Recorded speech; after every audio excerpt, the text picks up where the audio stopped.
Adam Palmeter, ladies and gentlemen. Did I pronounce your last name correctly? You did. Not a lot of people do, actually. Adam Palmeter. Now, we met in Seoul, Korea, but right now we are conversing in your very spacious and amazing apartment in Chiang Mai, Thailand. This is the best place for podcast for me. Yeah, man. And we got you got a beautiful sliding glass doors and kind of a window wall here looking out onto the mountain. And there's sexy little clouds kissing the top of it, kind of like a painting you see in Japan or something, but we're in Thailand. The nature is very flirty here, I think. Flirty? Very flirty, very moody, but, it's, it's nice. It's always dramatic. Now, it's 5:30 p.m. You just made me some nice fresh black coffee, and you poured yourself, what is that, some Japanese whiskey? Yeah. This is, I think, the cheapest Japanese whiskey they make, Tenjaku. So you're the most Asian white guy I know. Now, let's talk about, before we get into your life here in Chiang Mai, we met 12 years ago in Seoul, Korea, and it was so beautiful. I just had Rudy on the podcast a few months ago when I was in Eugene, Oregon, and Jeff Sinclair, who's from Winnipeg, and Albert and Nevada Rhodes, this nice little group of guys that were doing English language comedy in Seoul, Korea. You guys started like a comedy collective. And the profits that you made from your comedy shows, you selected just like, I don't know, out of what, 4 or 5 of your favorite stand-up comedians that you flew over to Seoul to do shows. Yeah. And I was one of them. It worked, man. We got you there. And that's when we met. And that was such a great experience. Ashna was with me. I was still drinking heavily back then. And Korea's a real drinking culture. And then you reminded me, we just watched on the video on YouTube when we did a pop-up stand-up comedy show on the subway in Seoul. Yeah. And I remember being really nervous about like, oh shit, really? I don't think you should ever force comedy on strangers. But looking at that video, I had a nice little set. I mean, it was, I think, the thing about Korea, it's such a unique experience there where it almost seemed like if you were a creative, you could do whatever you wanted, And I think like comedy was a big thing there, unbeknownst to me. Like when I got to Korea, within, I think, my first weekend, I had become the beatboxer for a hip-hop improv comedy troupe. Okay. And we ended up being the closing act for Stand Up Seoul. And that's when I was like, fuck this beatboxing shit. I want to do comedy, Want the full glory of stand-up comedy on your own. You remember like Rocky Mountain Tavern. This is where Stand Up Seoul. Yeah, it was great. There was so many beautiful people around it. The guy who owned it and all the comedians who played there. It was but it had that, you could smoke inside. It had that kind of like old bar, drinking spot, right. Canadian hockey bar.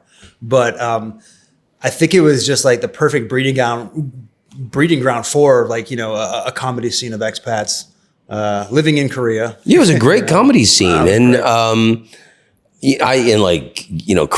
Korean cuisine is my favorite cuisine. I think the South Korean flag looks like the Pepsi logo vibrating. But I don't know if I ever told you this, because I'm known as the world traveler and everything. The reason I got a passport, the reason I got a passport, when was I? 21? Was to go to Seoul, Korea. What was that for? I had won this contest, the funniest person in Central Florida, and I got a grand prize trip to Los Angeles, and I got to perform at the Comedy Store. So I was 19. Wow. And then I met this Korean American girl from Los Angeles, and she was, so it was the lead up. So like we saw each other. It was like a long distance relationship, and she got a job. So the Seoul Olympics were in 1988. So she had gone over there like, I don't know, a year before, 6 months before, to be a translator for the New York Times.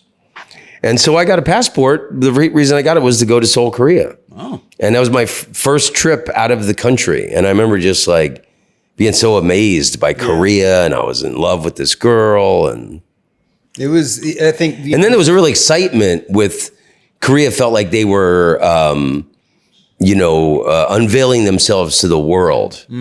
It was a real showcase, them having the Olympics and everything. Yeah. It's that was also my, I would say, biggest jumping off point. I had left the country before on like a cruise ship, but nothing. Oh, really? So that was your first big exploration? Yeah. I was because you're quite the world traveler now as well. I was teaching in New York, and then I had this idea. I was like, I'm gonna go teach English in Italy, or raise a goat or something. Nice. And then I realized there was no money in Italy unless you had, a master's or a TEFL certification, things I didn't have.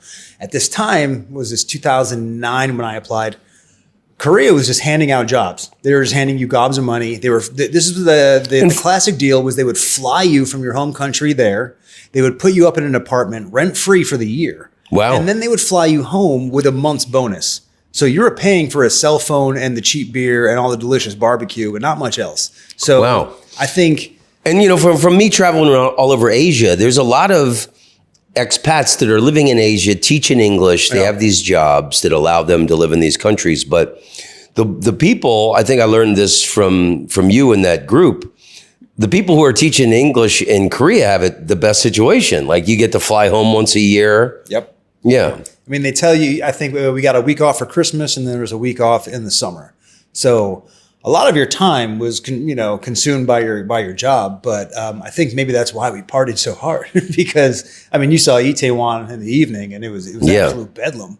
But I think, I think you give enough people because you have to remember it was also. And it was great back then. I loved drinking until 3:00 in the morning and eating out of a 7-Eleven. And it was all soldiers. Yeah. Itaewon was right next to an army base, so you'd have tons of soldiers there as well. So it was a heavy drinking crowd, but I think made for great audiences.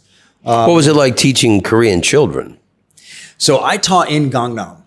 So when the song came out, Gangnam Style. Hey, sexy lady. Exactly. Maybe a few of you have heard it, But Gangnam Style. That's like the kind of rodeo drive of Seoul, isn't it? Yeah, it is. That's what I only know that perspective from actually going there. I had extremely wealthy students, and this was a kindergarten. Wow. I had one of the students was the Gucci backpacks. What's that? Oh, no. I had one student who was the great grandson of the Korean president. I forget his name, who was assassinated. Wow. And so he came from a very storied family, and he had. Yeah, what was it? He had a Burberry coat. Kid was 5 years old. Right? Wow. He had a Burberry, like a full-length Burberry coat. Wow. His English name was Yanni, which I just thought was hysterical, right? But every morning he had a driver, a limousine would come, drop him off in the morning. And before he got in the limousine, his mom would give him a yogurt. And you give a 5-year-old a yogurt and just let him loose in the back of a limousine. He gets to school every day. His Burberry is completely covered in yogurt. And then every day it was dry cleaned, it seemed. Wow. And here's the thing. I think I had about a dozen students in the class. And it was the moms who were the real problem. Because when education is an industry, the way it is in Korea, it's a huge money-making industry. Whereas you get in the higher, echelons, just like in anything else, people get really demanding. So it wasn't uncommon for these classrooms, the moms to form cliques. And then they didn't want their kids playing with their kids because they drove the lesser BMW or not the nice Mercedes. Wow. They would have all these petty things where halfway through the year, the moms demanded that the classes change. So the students would change from one classroom to another. So the moms would be agreeable, at least. They had so much power and the kids were getting swapped around from class to class. And then it was just to hurry up and wait until those moms got angry at each other. So it was like this constant political social battle. And it's just like you definitely, they said jump, you said how high. The contract was that good. You were getting paid, you could. Oh, wow. Because you're making so much money. Go along with whatever they say. It wasn't like a ton of money, but we didn't have a ton of expenses. So everything you were making, you could bankroll or you could just spend it in Seoul Pub, till 6 a.m. every day, just drinking, which quite a few people did. What are the best insights about humanity did you get from living in Korea? Other than these rich women and how they coddled their children. You know what? Korea was good to me. Korea was really good to me at the time because it opened my eyes to the rest of the world. My first week getting into Korea, I was taking photographs of telephone poles because they had like dragons on them or something, and it's something very simple that Koreans are like, yeah, it's a fucking telephone pole. One thing I didn't like about Seoul, it seems that they didn't put in a very good sewage system there. I remember walking around certain parts of Seoul and like, damn, there's some serious odors that had to have been sewage. Yeah, I mean, it's an old city. Actually here in Chiang Mai, it's really common, the plumbing here. So if it rains like it has been the last 2 weeks, in the morning you go into the bathroom and you can smell the sewer coming up. Well, because there's, I just saw it on an expat page, there's a certain kind of plumbing that just didn't make it in time to a lot of the buildings here. So, I mean, you have drain covers to deal with it, but like, I don't know. Like most of my favorite cities, they got interesting smells to them here and there, but it keeps you on your toes, Yeah. Now, you're not only a stand-up comedian, you're an artist and specifically a muralist. Mm-hmm. So how did you fall in love with art and being a muralist? Oh, man. Well, as long as I can remember, I love painting. I love drawing. That was always my thing. And then once I got out of college, my first teaching job in Brooklyn, I was a preschool teacher right near Pratt University, very esteemed art school. And my classroom at the time was run out of an old apartment building. And this apartment building happened to be right across from one of the garbage areas for the dormitories of Pratt University. So every day I would see people unloading art supplies into the trash. Hundreds of thousands of dollars of like really, really nice art paint, supplies, wood, everything, huge canvases. Well, I walked a canvas that was 6 feet by 6 feet, 2 miles back to my apartment just so I could play with it, But I just kind of saw them as supplies at the time, and it just sparked my interest to paint. Shortly after that, I moved to Korea, and then I think it was my last year there. I started painting a bit more in my apartment. Had an art show before I left. And then started seeing walls as just big canvases. So I love it. The Los Angeles has got a lot of places that are not pleasant on the eyeballs, like economically depressed neighborhoods with no trees and shit. But I love the murals. There's murals all over. It's a great mural city. You're talking about graffiti, though, yeah? No. Like just street art. like full on murals. Everywhere. And my mother's from Argentina, and my cousins live in La Plata, which is 18 miles outside of Buenos Aires. But also in Buenos Aires and in La Plata, same thing, like on certain, low-income neighborhoods, fences and buildings, you see just like brilliant murals. And I love, bringing art to the people, or bringing some color, bringing some beauty to, places that would be otherwise run down and dingy. Yeah. The thing I like about painting walls is the amount of foot traffic you get, because it's like, if I paint a canvas, chances are it's going to end up on a wall, someone's house or a place of business, and it will get X amount of people walking by it, I constantly am walking up and down the street here in Chiang Mai or whatever city I'm in, and I'm looking for opportunities. I'm finding places, hey, that's going to be cool. I talked to this business. I just want to paint your wall. And it's part of a give back that I do, where I companies actually sponsor the materials for me to paint. And these paintings will end up in schools, educational centers, resource centers. Yeah, I've seen posts that you've done where you were like, it looked like you had done collaborative work with the students on murals. It's is great. that what you're doing up here now? Yeah, I go to a school. I present them with an idea, show them what it is, and then make it all kid friendly. My past as a teacher, like I love being a teacher 100%. Why? And it's the realest job there is. You're just connecting, you're sharing, with the next generation. I think there's a responsibility there, but teaching comes in several forms. I'm lucky enough to be able to have art as this vehicle. Is there good advice? There must be for teaching the way there is for comedy. Like how to connect with your students. Comedy is, I think, the ultimate connection, because it has a certain, maybe not the ultimate, but one of the hardest, I think, connections to make, because you're trying to get a response from somebody, you know, and you're trying to elicit a response, and that's humor, and that's like, I just think that the deepest love your body can feel is just having. Amen, brother. Yeah, I mean, I think that's what life is all about, is coming together and connecting with people.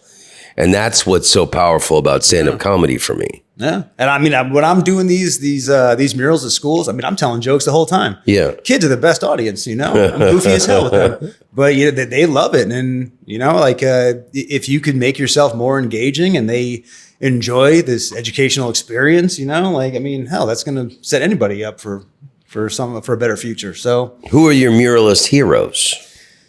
Oh boy. So there's an artist from Brazil, graffiti artist called Slicks, Sliks.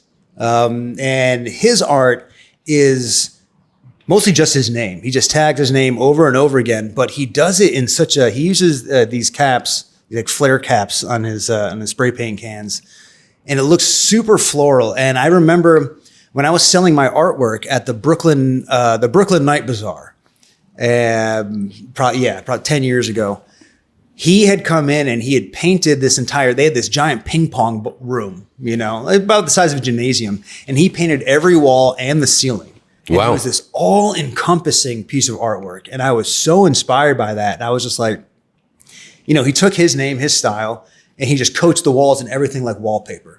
And that's kind of how I actually was inspired to take the approach I'm doing now. By Slicks. Walls, by this guy Slicks. I mean, you can find his tags outside our apartment. I'll point him out. You know, like this dude's all over the place.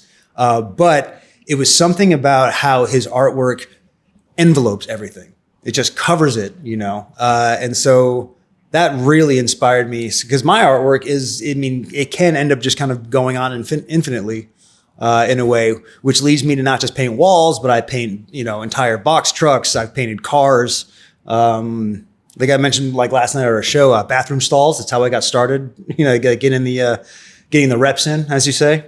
But you know, it's all a part of the necessary process. Well, I like how you're making it like a community thing and people coming together to do it with you. I mean, it's almost like you're teaching people how to fall in love with art also, like students. What else is there? I mean, like comedy inspires people the same way. Like how many people have you met who have been like, oh man, I've always wanted to try comedy. I've always wanted to like get on the mic. I've always wanted to do this. And it's like, well, you become that beacon of someone else's like want, you know? Well, I always say the only thing we have to leave behind in life is the art that we make while we're alive. Yeah.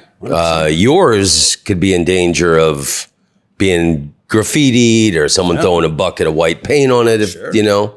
Nothing. I mean, is that not an exercise? And, you know, nothing lasts forever. Most of the times, because I'm on the road so much, you know, most times when I finish a painting, that's the last time I see it. I'll take a photo, I'll get some videos, I'll make a, you know, reel for Instagram, and then I'm at peace with saying goodbye, because, you know, walls are in the wild. I mean, I used to be the graffiti writer when I was younger, and, you know, it's kind of like, it's the rules of the jungle. But yeah, it kind of, it's also an exercise in letting go, I think. You know? What do you think of Banksy?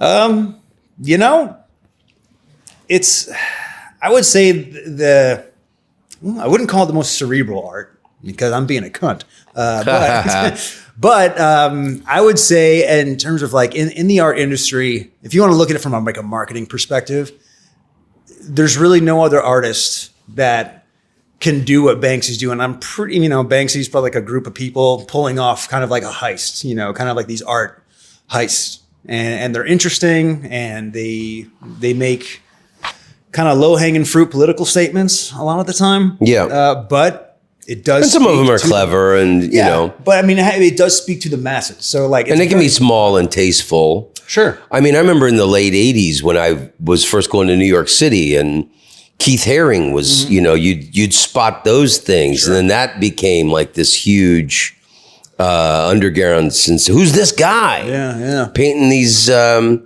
know, silly little cartoon-looking things everywhere. Yeah, it was like, but no one back then was, you know, cutting the concrete out of a wall. Like as soon as a Banksy shows, right? You know, like people were doing that, and it's because of that commercial value. You know, it's because it's a very hot topic that. Well, I like it. You know, he's a few times he's gone into like a thrift store, and he'll take like a landscape painting. He'll buy it and then he'll like paint something on it and then bring it back to the store and leave it there. Yeah. And then that thrift store can, like if it's a charity thrift store, and then they can sell it for thousands and be funded or something. So like, that's kind of cool and clever. Yeah. Well, why doesn't he show his identity? Who does he think he is? Clark Kent? Apparently, he's the drummer for like Duran Duran or some shit. The Gorillas, I heard. He's one of the Gorillas. Something. I mean, there's a lot of lore behind it, but I think that there's obviously there's commercial value in no one coming forward, and it'll stay that way, I'm sure. It's funny because when I first started doing comedy, when I first started being an artist, my dad had great advice for me. He said, he goes, next time you paint a big mural, just sign it Banksy. And I was like, damn, Dad, you're onto something. Genius. Like, yeah. But it has its place. People enjoy this stuff. And there's documentary, I think it's called Exit Through the Gift Shop. I've seen it. Yeah. And so, it came out a while ago, but you see him selling his works in disguise in New York to people, and it's like $15 a pop or something. And this guy's got no idea he's carrying like 4 Banksies under his arm until he gets home. Yeah. Maybe a year later when he sees the documentary. So again, like I think in terms of like marketing execution, brilliant, and that takes a lot of people. I got nothing, I guess, bad to say. How do you feel about Diego Rivera? He did like, I think technically called frescoes, but they're basically murals. I mean, and he got that idea when he was living in Italy. He saw I think in like Assisi and these places where they had these Italian frescoes. And then he had the idea to go back to Mexico and do that with Mexican history and mythology. Yeah. I mean, it's, I was in Italy a few years ago and you'll walk into like a cafe or I don't know, a Gap. And there's like a Caravaggio or something just kind of tucked away in the corner somewhere. And that's so surreal to me, Yeah. Just like these. And so much art everywhere in Italy. I mean, it's just so everywhere, but like. Make your eyes bleed. There's so much beauty. You can't help but feel like an artist when you're there, And I think there are places in the world like that almost like stain you with a bit of creativity, from where it is. I think Spain is very much the same. And Paris, I think Paris is just, God, everywhere you look, there is art as well. Yeah. I was only in Paris for a couple of days, but that's my favorite city. Yeah. Why? Because, you recorded an album there. Yeah. I did record a live album live in Paris. The first love of my adult life was with a woman from Paris. Okay. Natalie. I'm still friends with her. We lived in San Francisco for 7 years. And her mother taught me everything about French food, French culture, the French writers, Voltaire, Rimbaud. I love it. I find it very inspiring. Like you just said, there's just so much fountains and statues and do you find that inspiring for comedy? Like, are there places in the world that you I've heard people make fun of me like, oh well, you're not going to get any jokes at the museum, but I sneezed at an art museum and there's a Cézanne that may take on a whole new impression now. Yeah. You can write jokes at the museum. I think you're proving us wrong right now. But I want to say this one thing. Like Diego Rivera, he was like the star in his lifetime, and Frida Kahlo is one of my favorite painters, and she was a far superior painter because she did like what you're supposed to do as an artist or as a comedian. You're supposed to like take the pain in your life or the experiences of your life, and then like make art out of it. And like he cheated on her. He fucked her sister. Diego Rivera was not only fucking other women, he fucked her sister, who she was good friends with. And he was like big, portly guy, overweight, and very ugly. And the painting she did of the deer with all the arrows in it, and it's her face on the deer.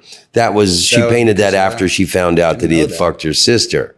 Man. So, after, the trolley wreck where this big metal rail went into her, and just all she's one of my favorite artists because of the way she expressed herself. And I just want to say this, you can Google it. No one ever talks about this. Frida Kahlo had the most beautiful breasts. Somebody did like some photos of her topless, and they're just absolutely stunning. I mean, I think she was, even with the mustache. I love the honesty I'm just imagining she's painted herself with her mustache, but like she was smoking hot and had like the most beautiful breasts. And who the fuck is Diego Rivera? Like, it makes me angry when I think about him cheating on her. I'm just picturing like a little unibrow between her breasts, just staying on brand with that. Yeah. No, I mean, you can see like I'm an abstract artist, which I like to say, like, those who can do, those who can't paint abstract. Sling because paint. you just, exactly. You're making a mess in your own way. Well, who are your favorite painters? Are you into Jackson Pollock?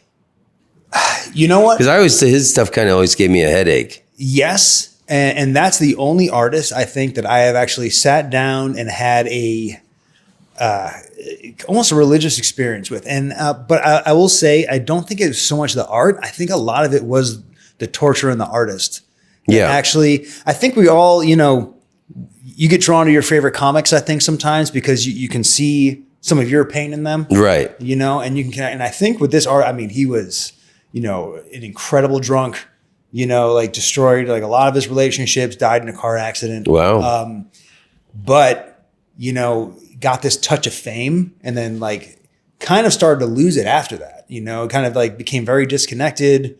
And I think at points in my life, you can kind of, you see yourself there, So I can say that like, his artwork, because like, it is kind of like non-expressive. It's a dance with your brain, I think.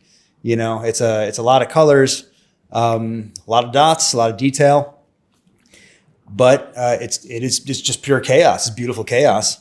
That's good to hear your perspective, because I've never given him much credit. But I also never liked Rothko until, and Ashna turned me on to these years ago.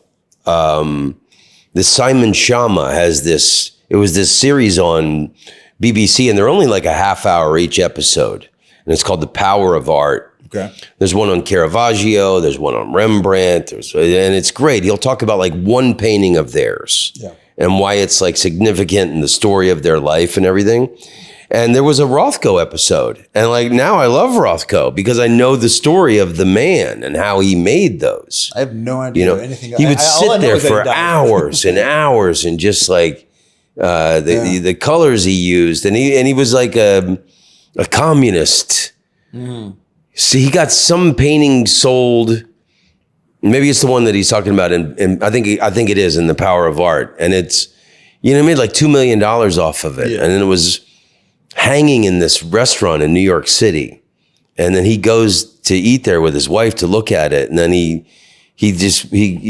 couldn't live with himself. He demanded they give him his painting back. He gave him back the money because he felt that his art and all art should be enjoyed by the people for free, that it shouldn't be exclusively enjoyed by rich people who could afford like, $100, $200 entrees. Mm-hmm. So yeah. I like that hard-headed nobility. Yeah. And I think, won't be too hard to find artists with those kind of like hard lines drawn in the sand of like, where they want their art to be. I guess I'm not that hard line about it, but I've always liked putting my artwork in like really strange, weird little nooks, like Akumal in Mexico. They have the Akumal Art Festival where artists come from all over, and you paint people's houses. And like you're halfway through painting someone's house where someone else is like, can you do my house next? Like they want to be a part of it. And it's tiny, like you saw it. It's like, it's 6 blocks by 6 blocks, the entire, little town. But it's full of these very rugged surfaces, just these opportunities for you to add your art to create something amongst other people, amongst other creators. And then immediately when you're done, it's exposed to the Mexican sun and slowly flakes off and ages quite quickly with the ocean right there. Where did because I want to find out, how did you end up in Mexico, but where did you go after Korea? Didn't you go to Morocco or something? Oh, after Korea? No. After Korea, I went back to New York and I spent 3 years. You're from comedy. Syracuse? That's where your family is? Yep. Originally Syracuse, New York. And then, but I was down there. I was spending my days on Bedford Avenue in Brooklyn and Williamsburg selling my artwork on the street. And then at night, go do mics or just, jump around the shows. And at that time, I was like, that's a New York dream, be able to really enjoy yourself there. But great way to go into debt. And then had a rough breakup. And a cousin of mine was living in Vietnam in Ho Chi Minh City. That's right. That's where I saw you next, was when I played in Ho Chi Minh City. Yeah. So then went out there for 3 years to teach. That's when I started meeting people who were in these like entrepreneurial circles. People who are, either selling on Amazon or they had like tech businesses, things like this. But a lot of them were like, oh, you do comedy and art? Well, let's find a place, like, where does that fit in the business world? And so that kind of opened my eyes a bit of just, maybe distancing myself from thinking comedy has to be what I thought it was, which is living in a city, every night being out, doing it. But now it's, it's taking different forms. I MC business conferences now. I've helped people with their main stage talks, writing jokes for talks. Helping people with just their different types of content. You're doing like coaching people in their presentations and helping them TEDx be speakers, funny. Yeah. Wow. People who are giving talks. I mean, the thing is this, like a lot of people who are giving talks on certain subjects that I have no idea about, but I'm just helping them frame it, make it a bit funnier, surprise, surprise, the tech world, not so funny. But I always say like you find there's not much funny in 200,000 job layoffs. Yeah, right. Yeah. Until I get there and make a really good joke about it. What was it like living in Vietnam? I love Vietnam. Oh, dude, Vietnam is the most punk rock place I've ever been to. Like, why do you say that? Because for a communist country, the fucking free market speaks on the street. Like you drive, if your bike fits on a sidewalk, it drives there. Like people flood the sidewalks. Seemingly for all the traffic, no one seems in a rush.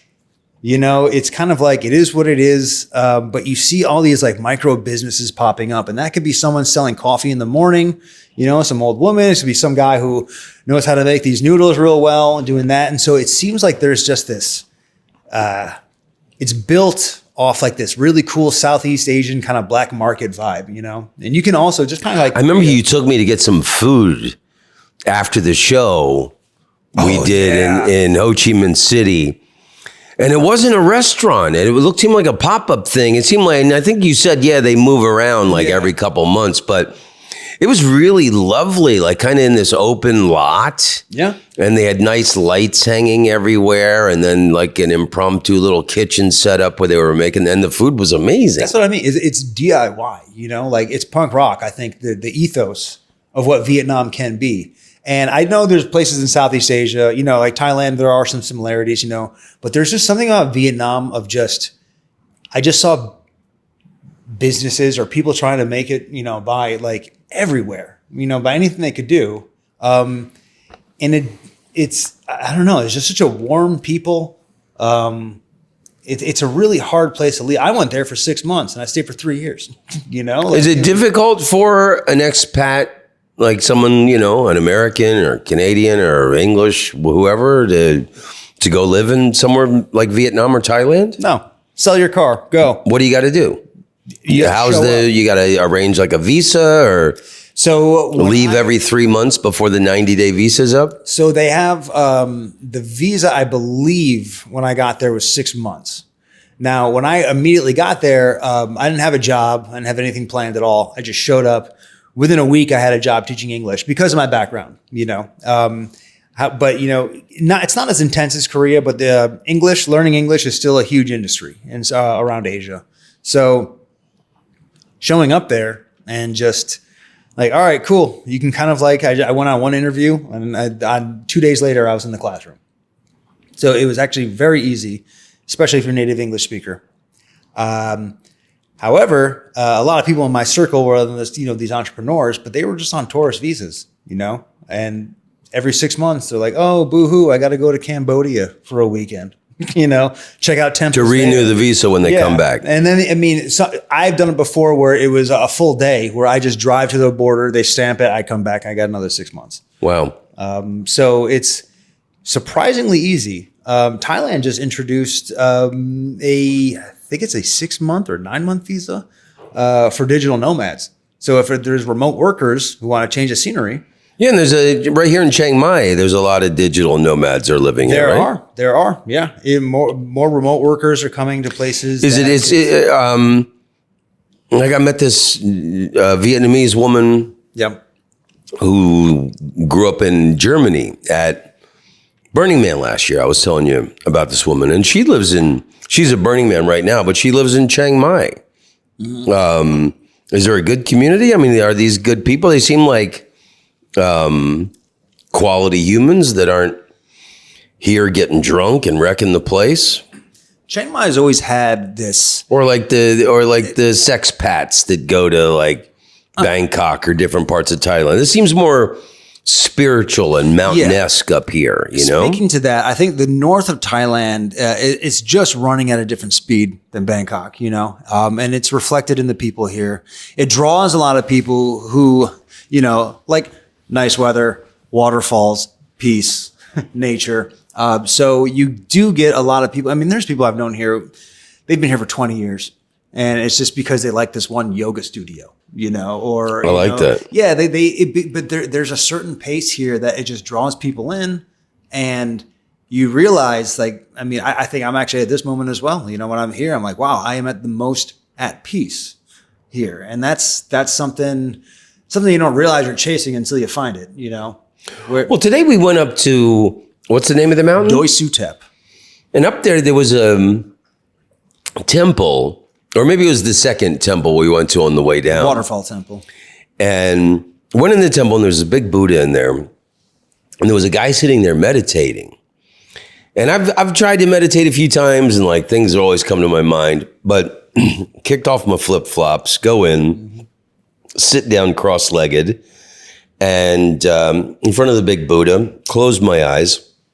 And I actually found that I meditated for like a good 3 minutes without thoughts coming to my mind. And then there was a fan on that was blowing a nice little breeze through, but like the constant hum of that fan was very nice for me to like lock into mentally. Yeah. And actually meditate. I think it was the first time I had actually meditated successfully, where I cleared my mind and felt like Zen relaxed. Well, mazel tov, man. I mean, you got to think too, where you were sitting, there's been a lot of butts, a lot of patient butts that have been right where you are for probably a few hundred years. So I think I need a noisy fan. That's you might be catching some of that peaceful ass residue. Just seeps in. So what do you love about Thailand? Oh man, what brought you here and what made you stay? Well, currently. So I'm here every year for a couple months. Say one of my gigs is emceeing a business conference in Bangkok. However, coming up here to Chiang Mai, at the moment I'm here. I had a knee surgery in February, so tore my ACL. You had the surgery in Thailand? Yeah. Like a lot of people come here for surgeries and procedures and stuff. And it's usually not ACL repair, but that's what you had. Yeah. I was in Arkansas, Bentonville, Arkansas. Home of Walmart headquarters. And the Big Diamond Comedy Festival coming up in October, run by Raj Suresh and Sam Talent. I know Sam. I know of Sam Talent because he wrote that book. Yeah, great book, Running the Light. Mm-hmm. Yeah, I really enjoyed that. But yeah, they're putting on a comedy fest out there. But I was painting one of the venues that this comic Raj Suresh owns out there. Stepped off a ladder the wrong way right before Christmas, snapped my ACL. And shortly after that, we decided. Where's the ACL? ACL right in the front of your knee. Oh, okay. Yeah. I've had issues with it before. I had a small tear in it, but this one really did it. So you get like a titanium knee or? No. They go in there and Thailand, so it's ceramic. Sew it back together. I had injured it like right before I went to Korea doing some kickboxing. Okay. And then it was like semi-injured, kept re-injuring it. Oh, I liked what I did it. Yeah. last night. We did a show last night at the Marriott, and then afterwards, you and I go over to this outdoor street food market. So great! Oh my God, my favorite Thai food is the chili garlic basil combination. I mean that I could describes eat 90% of Thai food as well. I could eat a dog turd with chili basil garlic, and I had like flaky whitefish sea bass. So great. And then you and I had these banana rotis, which I think that's the most delicious thing in the world. But I loved our conversation, and you were telling me last night there's a Muay Thai boxing stadium here, and you go, oh, a friend of mine's fighting at 11. Yeah. And you told me about these guys who are like in their 50s or even older that come over here, and then they start like training and doing the Muay Thai fighting. Oh. I thought that was really fascinating. They're not in their 50s. I've seen guys in their probably the oldest dude I've seen is probably in his later 30s. Oh, okay. But I thought you said there was like one 50-year-old guy, and he was like serious about it and trained and like. Yeah, this dude was probably closer to like, I would say 35, late 30s. You know, he didn't look young, you know. Great shape. Because it looked like a lot of these gyms, they take you in and they're like, we're going to train you for 3 months. We're going to get you the best shape. We're going to get you fight ready. And they show up to the stadium to fight. And then like the Thai guy they're going to fight is like, yeah, this isn't worth it for me. And then they just like, they'll take a few shots. Yeah, you said this guy like who's like super fit. Yeah. Comes out. And he like kicks the Thai guy and he goes, I'm done. He's only making like $15 for the fight. Thai guy was like, oh man, you're just too strong. I can't compete with you, you know? Like, and I could see the defeat in this dude's face. He barely broke a sweat. And he was like, 3 months for that shit, really? Like, damn, all right.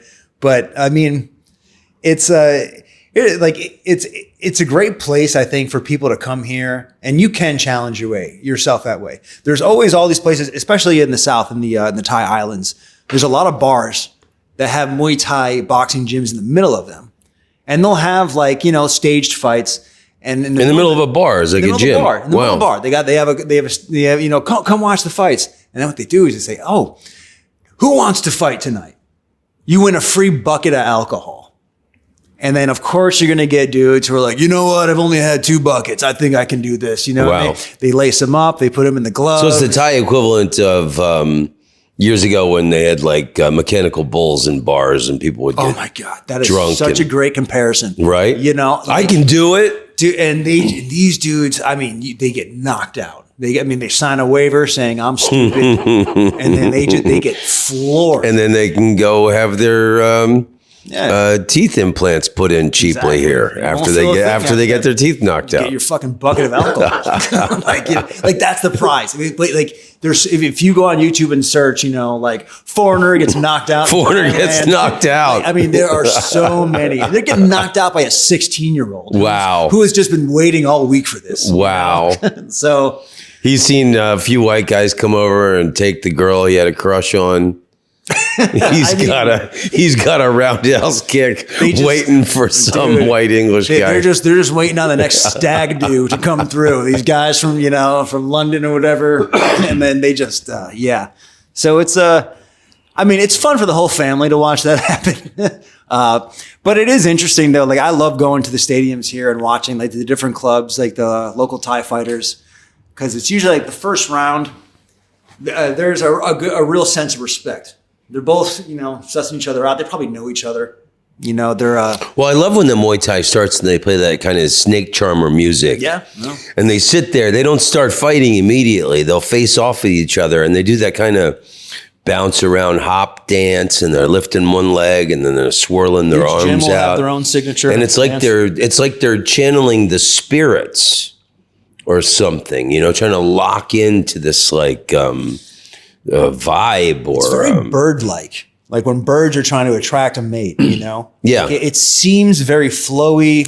Those Papua New Guinea birds that do the really colorful and dance and stuff. Yeah, and then it attracts a mate, and then it fucking kicks him in the face, But like you see, they do the dance. There's so much culture ingrained in it. You know, it's not the UFC. No one's holding up a Monster Energy drink. You know, when they're done fighting. I love classic boxing, and I like Muay Thai boxing when I come here and see You it. used to box, right? When you were I did when I was younger. Yeah, when I was 12 and 13. Yeah, I boxed. We lived in Wilmington, North Carolina, for a couple years, and I had seen the movie Rocky 1,000 times, and decided I could be, you know, the next Rocky. I enjoyed it. I had one fight. You know, it's funny. My father said before he died, we were talking about it. And because I used to do a joke about getting I boxed once. I came in second. The bell rang. The guy came out and punched me in the head. And I thought, damn, I should have bought a guitar. So like that joke came up with my dad like a year or two before he died. And he goes, oh no, you won that fight. And he filmed it on, and this kid was much taller than me. They go to decision? Yeah. And my dad filmed it, and I have the home movie of the fight.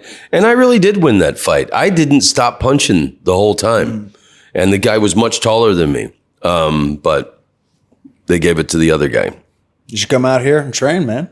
I don't want to get roundhouse kicked by some guy who lost his girlfriend to some. No, you just gotta find another expat your age. There you go. Like that's the least exciting fight there is in Thailand. No, and there's a female comedian, Jade Catapretta, and I was telling her how into hot yoga I am like a year and a half ago, and she was doing this boxing workout. And there's a gym downtown Los Angeles called Angel City Boxing. And I went twice to and I didn't get in the ring, but I did the boxing workout. You know, you jump the rope, you do the sit-ups, you like about, 50 other people there doing it all. And then there's all these big bags hanging. And then everybody puts on the little, stubby gloves, and you work the big bag. And it was so great being back in a boxing gym. I just loved the atmosphere. And I don't want to I don't want to be punched. You know? That's why I haven't talked to my brother in years. I don't want to be punched anymore. So I don't want to be kicked. I don't want to be punched. Rule number one. But I like being in the gym. I think everybody should hit the big bag once in a while. It's like to get out that friggin' rage and hostility, and then you like, whoo, okay, good. That's what I like about like the boxing, man. Like I love the sparring. I thought that shit was therapy for a while, but it's just cosplaying violence. After a little bit, you start getting in there. Your sparring partner's like, yo, chill out, calm down, stop calling me dad. Well, you've always been a really fit guy. You look like you had an athletic background, bro. I was 300 pounds in high school. Oh, yeah. You told me that last night. I couldn't believe that. I was the opposite of that. I was 300-pound punk rocker. I had fucking a mohawk, and like I was just moshing with my shirt off. Like I grew up in Syracuse, had a really big underground hardcore scene. So when like Straight Edge came out, like in the mid 90s. What was 90s, that? The band? Straight Edge is like, is the movement of like drug-free living. Oh, okay. I like it. From a militant perspective. So I don't like the band Minor Threat. Heard of them. Okay, yeah. So Ian McKay, he kind of coined. Maybe they'd be a major threat if they partied once in a while. They could be. But what happened is, Syracuse, for whatever, the band Earth Crisis came out of Syracuse, early 90s. Ultra militant, straight edge, vegan movement. Wow. And this is the shows I grew up in. They were a lot of fun, a lot of passion, a lot of anger, a lot of violence. But it, like I said, it all came from like, no one's drunk, everyone's vegetarian, but it was a vegans who like scene. to fight. Kinda, I mean, there are stories, people getting set on fire. Wow. In Syracuse. Yeah, Syracuse had, like MTV2 came up at one point to do a story on the scene there.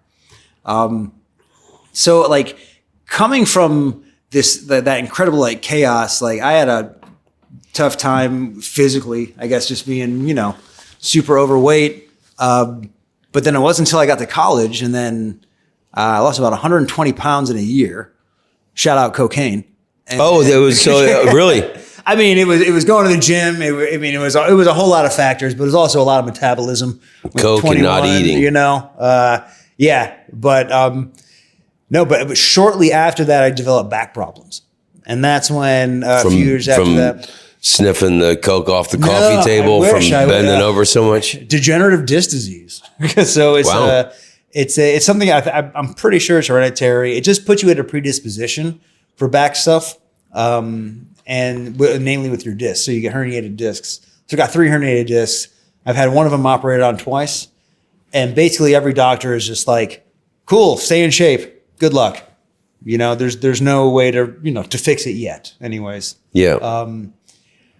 So, but in the last several years, you know, I've taken a big liking to like different martial arts, just staying in shape. I never liked sports except for martial arts. But, you know, now as 43, just turned last week, the fact that I can go to a Muay Thai gym, the fact that I can spar or do jiu-jitsu or something, it's just lets me know like, man, you're not 300 pounds anymore. That's really amazing. Good, you know? Because you look super fit. And I think, you know, you really figured it out. You have the answer, you know, living in Thailand. And we were talking about this today when we went on our little mountain temple exploration. 2 years ago, in August, I went on vacation to Croatia. Hated it. A year ago, August, I went on vacation to Burning Man when I was driving back from Montana. And it was cool, but, you know, there was a big storm and mud, and it was on world news, this, you know, natural disaster that happened there. For traveling and experience and getting the most out of your money, fucking Thailand, hands down.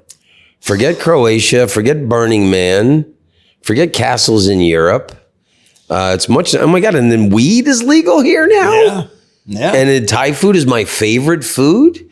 And like a banana rotis on the street. I mean. And I keep wondering, why are you leaving tomorrow, man? Like, I a room in this apartment. Like, I should have, I mean, I stayed over an extra day today to explore Chiang Mai, but I should have stayed longer to check out the city. Hey, stay next time. Book a month. Hang out. I will. I think I definitely want to come back. I'll find you hot yoga. I'll find you more than hot yoga. Like, well, there's a hot yoga studio in Bangkok. That's one reason why I was going back there. All right. I mean, they got hot yoga here. We'll sign you up for a fight. There's this swanky hotel that does not cost that much money. Yeah. The Banyan Tree Hotel I was telling you about. Yeah. So the flat roof. That's my little trying to relax. Yeah. Because I've been working way too much this year. Good. Well, recover next year. Come back here. We'll train you for a fight. Okay. We'll get you ready, you know. We'll get those rotis in. So what makes Chiang Mai so special other than you getting to do Muay Thai fighting and the waterfalls and the temples up on the mountain? What should we know about this place? I feel like... Why should I come back? You see, I feel like the speed of this place allows you to relax enough to really help you prioritize, if that makes sense. Yeah. You know, like I feel like so many cities I've been in, you're kind of at the mercy of the speed. New York's a great example. You know, like no one goes there and they're just like, oh, it's so chill. Yeah. You know, like I can really haven't felt this relaxed in years. You can't get on the subway. No one has ever said that in New York. Exactly. So you're at the mercy where, and it's really hard to I think, to kind of pay attention to your life at that point, you know? I think when you move to a place like this where things are slowed down to a point where all you can do is pay attention, you know? I think it really... Well, and everything's so cheap too. Like, you know, we had that taxi drive us back down the mountain and stop at 2 waterfalls and wait for us. And then he drove us back to your apartment building, and it was $21, and we had the guy for 2 hours? Yeah. Incredible. I mean, the street food, the banana rotis, $1.50. Yeah.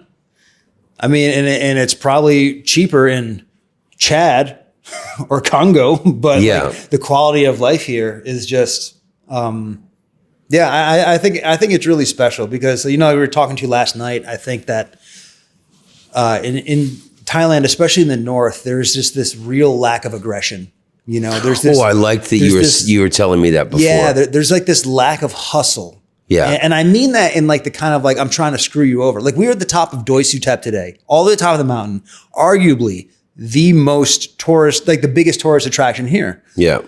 And then I went to get a water and it was 10 baht. And, wow. 20 cents. Like that, right. You were saying like, in another tourist location, it would have been like $5. I mean, yeah, exactly. And they could have charged that. And it's the same price as it is in a local store. Same price. That they're just this kind of, and I think that's kind of a Buddhist thing as well. They're just, do well unto others and, or else you're going to get it in the next life. Well, and it's funny because like you see people like wearing a helmet here is optional.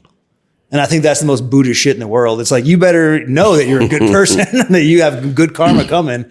Like if you're not wearing that helmet.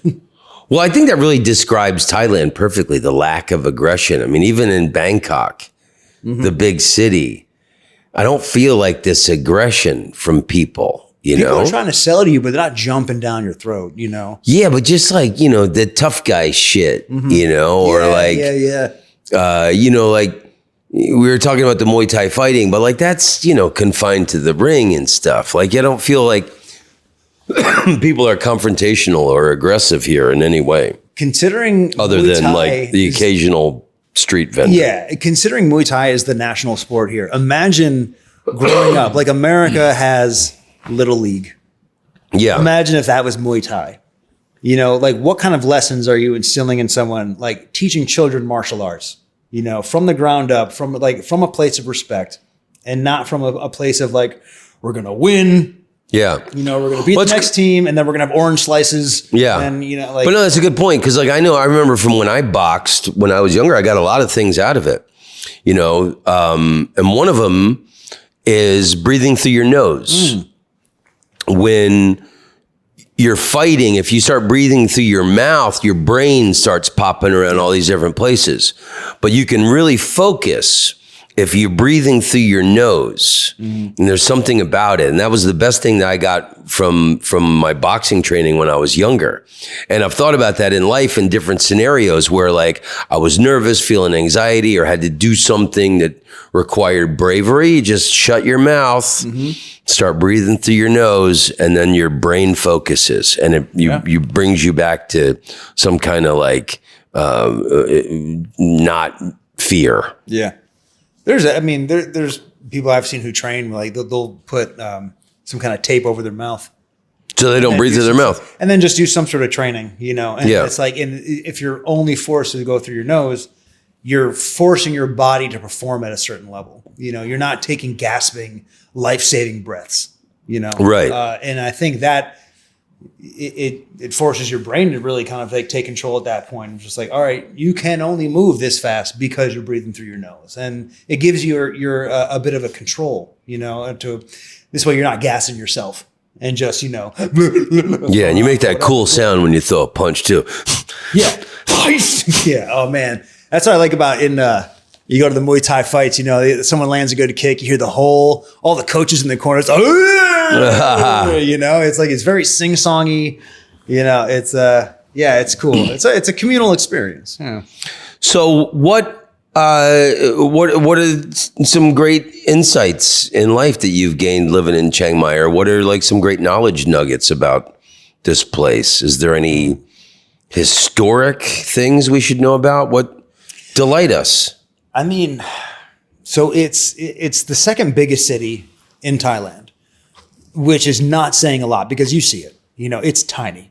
Bangkok is sprawling and huge and metropolitan, and this place is very much the opposite. We've got the main city, which is basically I believe like 1,000-year-old wall in a square around it. It has a moat surrounding the old city. Tons of old temples in there. But like I said, in the middle of the city now, it's mostly hostels, restaurant, cafes, things that are accommodating for a lot of travelers. I like all that street food. And then there's a certain kind of Thai food that only comes from the north, like the beef jerky and doesn't sticky rice originate? Mango sticky rice. Yeah. It's the best up here. And there's some kind of yellow curry dish that's... So I think you're thinking of the dong soy don young or something like this. Cow soy. Khao Soi, that's it. That's it. Yeah. I want to get some Khao Soi tonight. Oh, let's get that, man. I just saw on actually on Reddit. I don't even know if it's true, but they showed a flavor of Doritos as being Khao Soi. Oh, really? Yeah, I gotta find those. But yeah, Khao Soi, this delicious noodle curry dish, either chicken or pork. But I mean, it is addicting. I know people who show up to Chiang Mai and they get it in the airport before they leave. No shit. Yeah. Okay. Wow. It's that good. Because I'm hungry, and once we finish recording this, we're going to go to that street food night market here. I can't wait. I can't wait. I'm really so. I want some Khao Soi. You can get some Khao Soi. Get some. Yeah, man. And your girlfriend is amazing. I met her last night at the show, and we talked here earlier when we got to your place. And she's an artist also, so I think it's like I'm really impressed with this life that you're living. You know, like an artist couple, both American, living in Chiang Mai, living your dreams, making art, and living in like a really inspiring, beautiful, spiritual place. Man, it's so awesome to hear other people say that. Like, you know, like, and me getting to recognize that again. Like, you're right. You know, this is it's a fantastic place. I always tell creatives, wherever you are, get the fuck out. Yeah. I don't even care if you like it. You know, like I feel like inspiration's around the corner, and like, you know, you're an international comic. You have so many stories from around the world. You inspired me 12 years ago to realize that comedy isn't just getting on stage. It's like, no, it's meeting people from around the world. It's meeting creatives who do creative stuff in a different way. And yeah, I always tell creatives, like, yeah, just sell what you have, move to Asia for a little bit. If it doesn't work out. But Thailand specific, what's better, Thailand or Vietnam for living? Oh, man. Because Ho Chi Minh was more of a big city. This is like kind of a. Ho Chi Minh. This is smaller than a medium city. Oh yeah, I feel like that's where I am with my life right now. This is a big town. Yeah, Ho Chi Minh. If you're ready to hustle and get after it and really, you know, and work on what you're working on, it's a great city for that. You know, Chiang Mai, I feel like it's a place to appreciate. You know, where you are, because when I like also, you know, I did the thing on stage where one of my favorite things about Thailand is that it was never colonized. You know, so I love Vietnam, but you know, there's the you know, my father fought in Vietnam, and you know, there is that war history, and then you know, Vietnam had 2 or 3 wars after we left. They've had 2 wars with China and a border war with Cambodia. You don't have that war history here in Thailand, which I really like. You know, I mean, like, when was the last battle here? 800 years ago? 1,000 years ago? When I was in the gym last week. Yeah. No, it's just funny. I mean, it's got a huge, you know, huge military. They both have a really good Air Force. Thailand does. Yeah. And as you know, I live right near the airport. So, you know, you'll hear planes going over, but when you drive to the airport, actually on your way out tomorrow, you'll if you take this one certain road, you'll be able to see all these old planes they have in hangars, fighter jets, you know, 50 years old, but I have no idea if they had a chance to use them. They might have just made 2 of them. Yeah, and I'm like, hey, cool, check it out what we could have done, you know. But yeah, I can't. Thailand just doesn't seem to be an aggressor. And I'm not obviously the lack of aggression. I think that explains that describes Thailand perfectly. Yeah, because they don't have to. Yeah, you know, like they just. And again, I think it's because of that cultural respect joined with martial art, Muay Thai boxing, which is super fucking dangerous. You know, like people kind of realize the stakes that there are with being aggressive. Where America. I mean, I can only speak to America, but you know, we just have kind of unfounded aggression. I think large scale. Yeah, there's a lot of angry people. It's a lot of angry people in America. Reasons, you know, online and traffic at stores. I mean, you know, somebody seems to always be losing their shit. It's there, or everyone seems to be waiting for it to happen. Yeah, you know, everyone's ready. Everyone's a good guy with a gun, almost. You know. Yeah, and just kind of like waiting on it. Where here, I don't know. There's please and thank yous. There's excuse me, and it's just life just flows, you know. And it's really conducive to happiness. I love it. Well, speaking of happiness, let's go to that outdoor night market street food place. can't I'm starving. I love you to death, Adam. I'm thrilled to see you again, spend time with you. And I was so happy that you got to open the show for me last night. Dude, See you. Oh, there goes a plane. There goes a plane. Hey. It's on a peaceful mission, I guarantee it. In closing, is there any words of wisdom or advice that you have for the people of the earth? Oh, man. You know, people like to say, chase your dream. Hey, how about this? If you're a creative, if you do something beautiful, share it with the world for free like it's your job. Share it and give it away. Life's too short. And, you know, I know a lot of people might bark back at that, you know, get paid for what you do. But I don't know, man. If you love what you do creatively, just give it away and just let the world share in your joy with what you do. So, and thank you so much for having me out here. You're a huge inspiration to me, Tom. You have been for a long time. You got me out in the world, and tell me more. I can't believe, I can't believe you're on my couch right now, man. That's I can't beautiful. believe it. Yeah. So, man, this is. I love you to death, Adam, and long may you run, brother. And you know, keep bringing beauty and art and laughter into the world, man. You too, man. I will be back to Chiang Mai. That's for sure. Oh, I can't wait. Yeah, maybe next year. I know. Okay, Kap Kun Kap. No, Kapuna Kap. All right, hooray for humanity.